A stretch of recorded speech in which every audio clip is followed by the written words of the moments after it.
call again. We'll even record this meeting. I got it, Mark. Who did that? Beth, she Have an was, she extra was, one? she She's was awesome. hanging on to three of them. Yeah, no, Karen gave it to me. They said I was hanging on to them. Okay. We'll move along to delegations. Is there anyone in the public that would like to speak at Yes, delegations? Chief Kelly at the town hall. Could you switch us live, please? Thanks. Excuse me? Yeah, if you could just give Hi, your good name evening. and address for How the are you? record. Gil Gallant, President of the East Lyme Teachers Association, 167 Boston Post Road in East Lyme. I'm here tonight to express the teachers' concerns and the Board of Ed concerns about the cutting of the budget for education. I know that there's many members of the Board of Finance who understand how important it is in a town like this to continue to support education, but we're concerned to see you already discussing cutting 1% or so out of the budget before the public has had a chance to really come and speak to you about that. Last several years, this budget has been too low to meet the needs of the school system that we are in. We are losing teachers left and right to local towns, area towns, and I know you support the education, but the teachers aren't going to stay here if they're not being treated the same way and being held to the same standard as any other teacher in any other town in the state.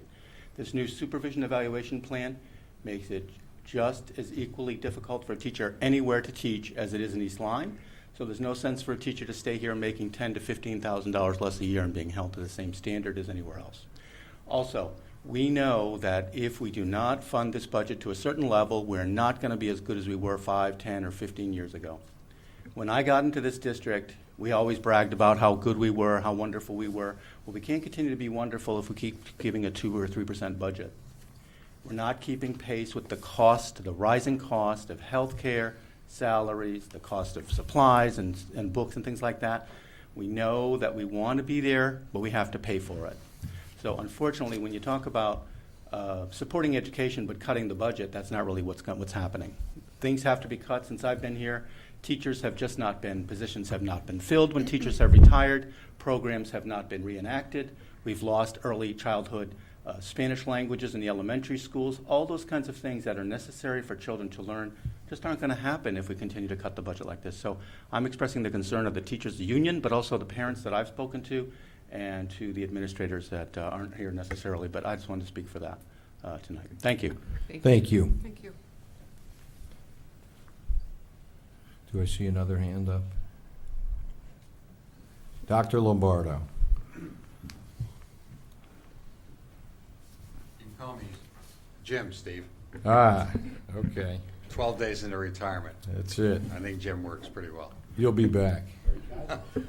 Your name and address Well, for the record. I just drove up here from Myrtle Beach this morning after playing 5 rounds of golf with my old college buddies. So, Jordan? I'll be down there tomorrow night. There you go. Are they still there? Give me their numbers. Well, the greens are a little beat up after we got through with them, but they're fine. That's called the rough. That's beat up. Looking at the audience tonight, I assume there must be another meeting at which the members of the Board of Education can be present, and the new superintendent and administrator. So I will just speak based on more or less what I've heard, than whether or not it's a fact. But it's my understanding that the Board of Finance has considered reducing the Board of Education budget by $450,000, which represents about 1% of the budget. I'm not going to speak for the new superintendent or the Board of Ed regarding that, but I will just make a general statement that I think that degree of a cut will be a significant hit on the school district opportunities for the coming year. The thing that I want to speak most eloquently about tonight is what I heard to be a change in the procedures, if you will, regarding how we account for the revenue that we were planning to get from the Chinese program that we've been involved in for 3 years. I think that the Board of Education and the Board of Finance, based on my understanding of what happened at the last meeting, needs to have a serious conversation about how to address the issue of revenue. When I came here 6 years ago, we began to develop a number of new programs, very entrepreneurial programs, 4 special education programs, a Coastal Connection program to serve children who were not necessarily fitting into the traditional high school program, and now a relationship with a school district in China that we have been planning for 3 years now to bring approximately $150,000 in revenue to the school district to support the reintegration of the elementary world language program. Because as you know, 3 years ago, we dropped that program for a number of reasons, not just financial. Certainly financial was part of it. And at that time, we planned very explicitly and shared that with the Board of Finance and the Board of Education for 3 years, a plan.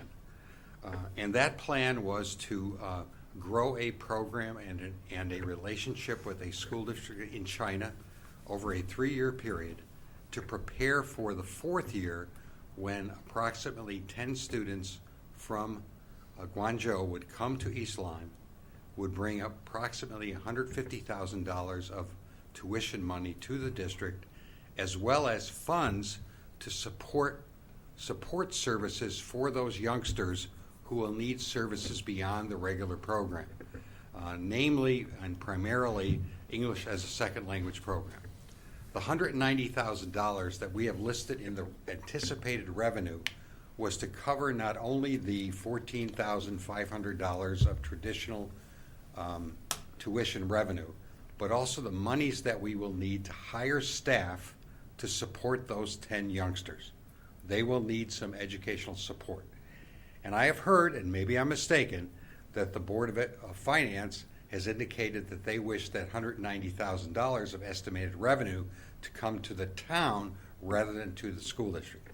If that happens, the school district will have no choice but to take the monies out of the general fund that will be needed to hire an ESL teacher to support those youngsters.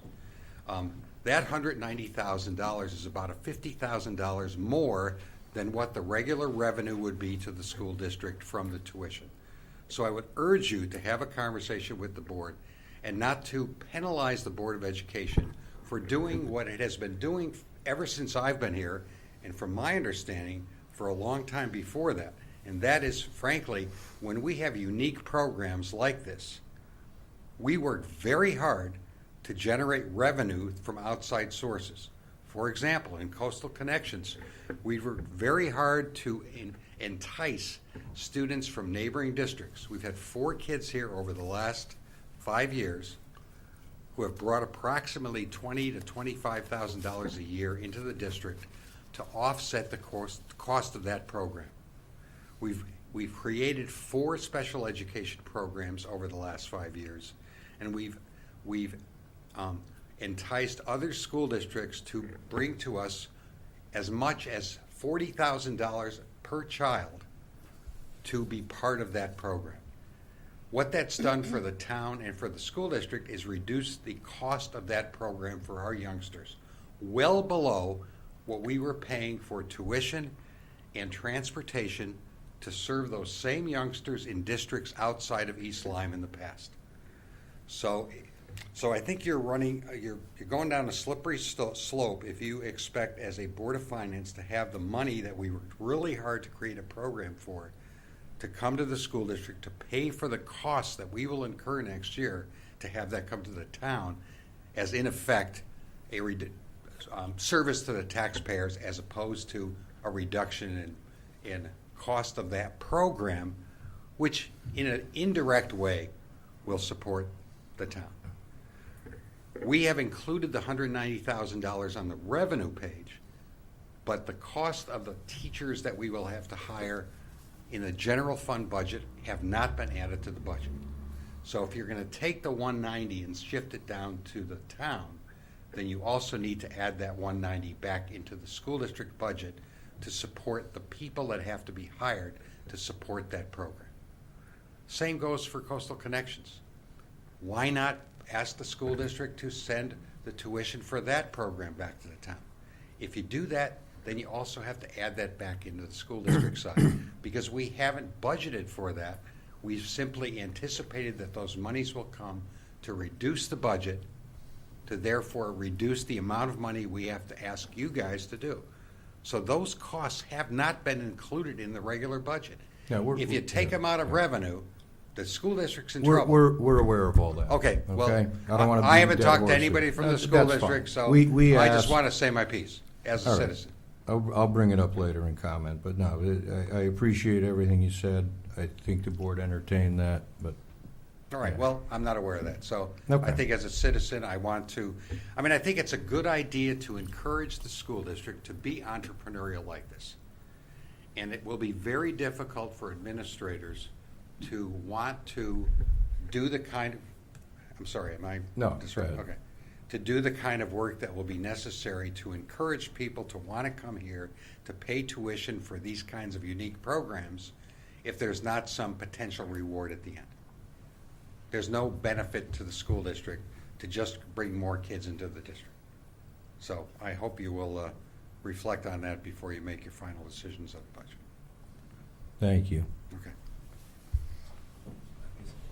Is it- Right there. No, here. Oh, take mine. Don't mark, take mine. Your name and address for the record. Good evening. Hi, my name is Kristen Anderson. I live at 9 Foster Lee Road, and I'm also an educator at Lily B. Haynes. I'd like to start off by saying that when my husband and I bought a home in town, it was partially in East Lyme due to the large reputation of our school district. We were told by many, including relatives, of the pride that they had in the student learning, growth, and success that took place in East Lyme, and that was a huge factor in deciding to buy a house in Niantic. I've previously worked in a school that operated on a shoestring budget, and there was an immediate difference observed when I entered the East Lyme School District. It was evident in overall student success, a variety of learning opportunities afforded to all students, and high morale of staff and positive school climate. I'd like to express deep concern with the sharp cut to the proposed budget recommended by Dr. Lombardo and the Board of Education because it implies a lack of priority in the investment of our education system and our children. The budget had already been reduced from 4.7 to 3.95%, with careful and lengthy conversation between the superintendent and the Board of Education to justify the reduction. There are grave implications to a lack of taxpayer investment in education.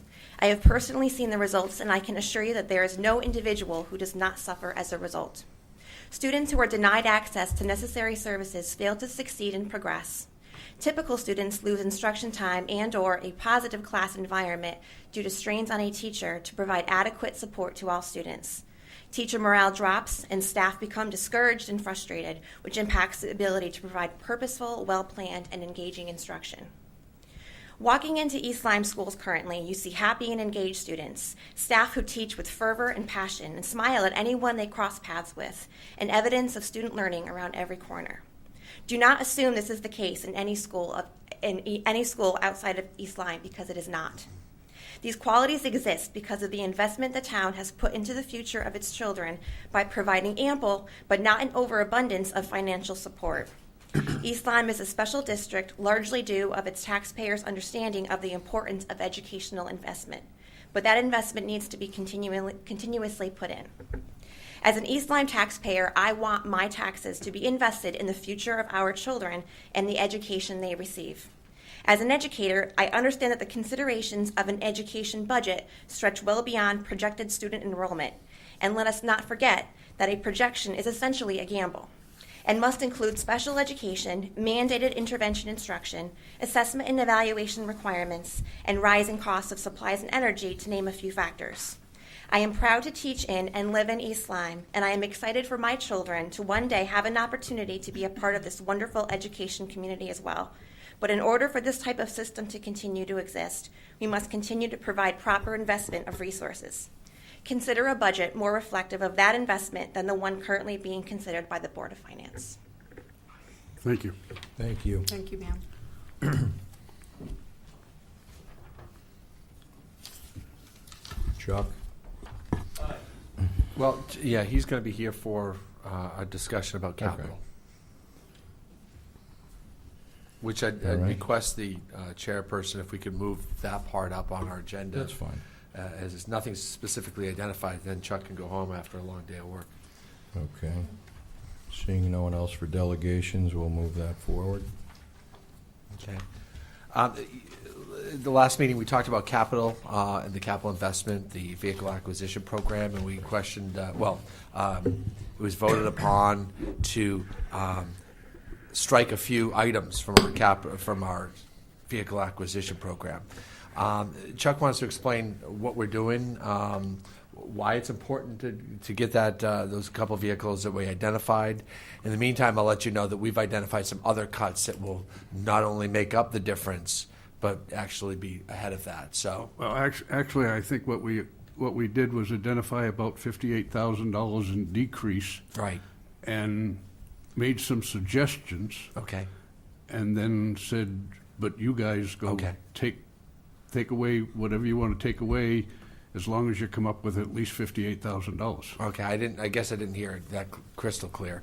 Now I got it. But while you're here, you might as well give us the scoop. Just for some background, for those of you that may not have been aware, 2006, Chuck, your name and address. Chuck Holyfield, 468R Boston Post Road. I'm the fleet manager, highway superintendent, sanitation supervisor. Thank you. 2006, Mike G. had given me the job of identifying the fleet, figuring out where we should go with the fleet, and making a long-term plan. In 2007, for the budget, we presented that to the boards with actually a plan that went out all the way to 2025 with all the vehicles in the fleet, that's over 100 vehicles. Identifying the current vehicles that we had in the replacement schedule. That went along with several months of research, including looking at the Waterford, had a professional study done of their fleet, looking at that and discussing with other fleet managers in other parts of the state to identify what we really should be doing. At that time, we had an awful lot of issues with older vehicles. We actually had a truck that we're plowing snow with that was 25 years old. That was the truck that spent more time in the shop during a snowstorm than it did anywhere else, which means the level of service was decreased on that route and other routes because we'd have to cover it. So we decided to come up with a plan, and we identified replacement schedules for all the vehicles, which is why that sheet of paper that you had seen earlier that I believe Joe had passed out to you that has all the vehicles listed on it, that's where all those numbers came from as to when we would be replacing vehicles. That gives us newer vehicles. Yes, we have bought a dump truck every year since 2007, but if you think about our 12-year replacement plan for our large dump trucks, that's one dump truck every year for 12 years, and we have 12 trucks we use predominantly. We have one spare, but that spare becomes the truck that we retire from the main fleet. This year becomes a spare, and we sell off that truck. In the process, we're going to start seeing in the next few years, hopefully next year, maybe even this year, some of these vehicles that we're trading in actually being worth more money than the $2,000 or $3,000 we were getting for scrap metal for what we were trading in at the time. So the process was long. We did a lot of hard work, a lot of research at identifying what it is. And what you see there every year, and I believe this year Joe had actually put Joe and I had met, and we put a wish list of what we wanted first, second, and third, all the way down the line, identifying what is the most important thing for us to continue with what we're doing here and keeping our fleet where it's at.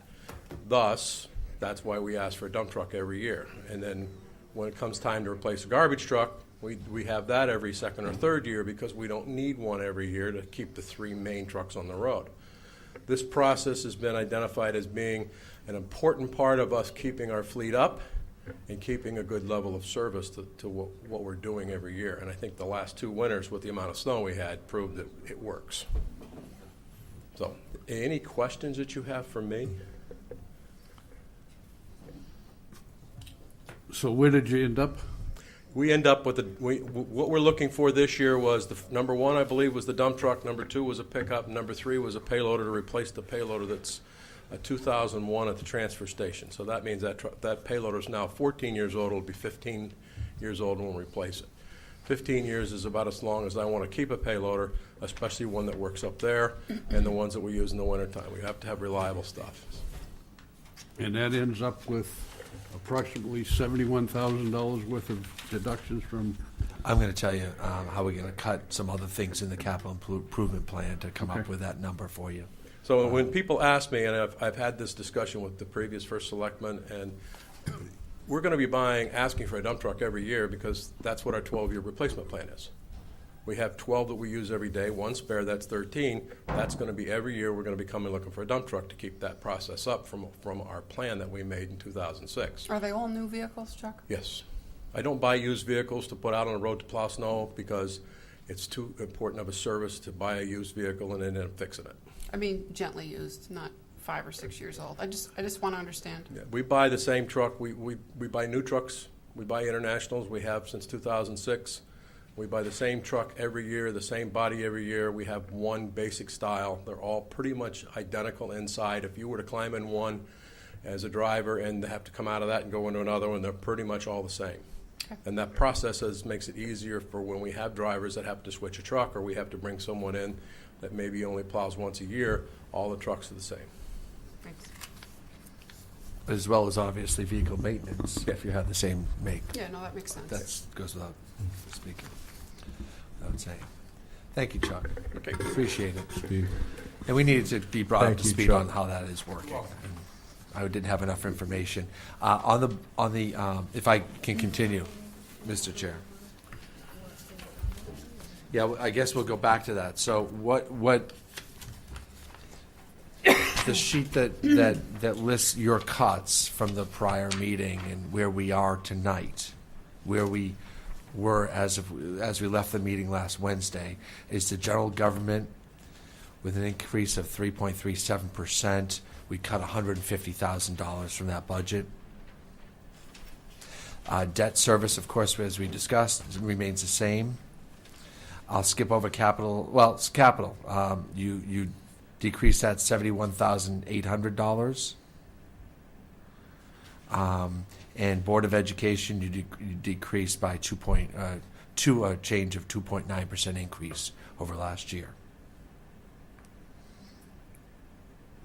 The capital decrease.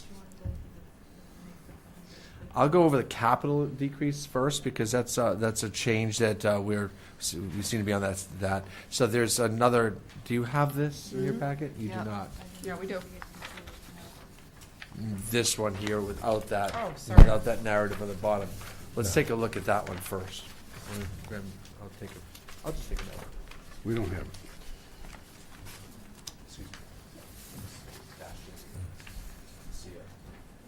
Thank you.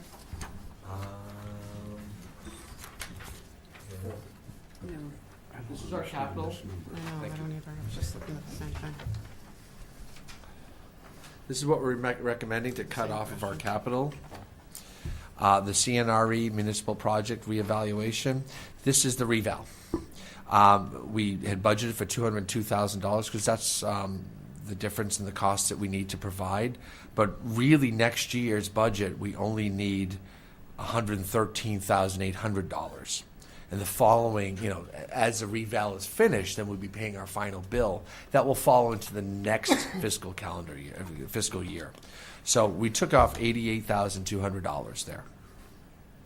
Parks and Rec acquisition, we're reducing by $10,600 per the fleet manager, and we just made some adjustments and took one or two items off their vehicle acquisition program or equipment acquisition program.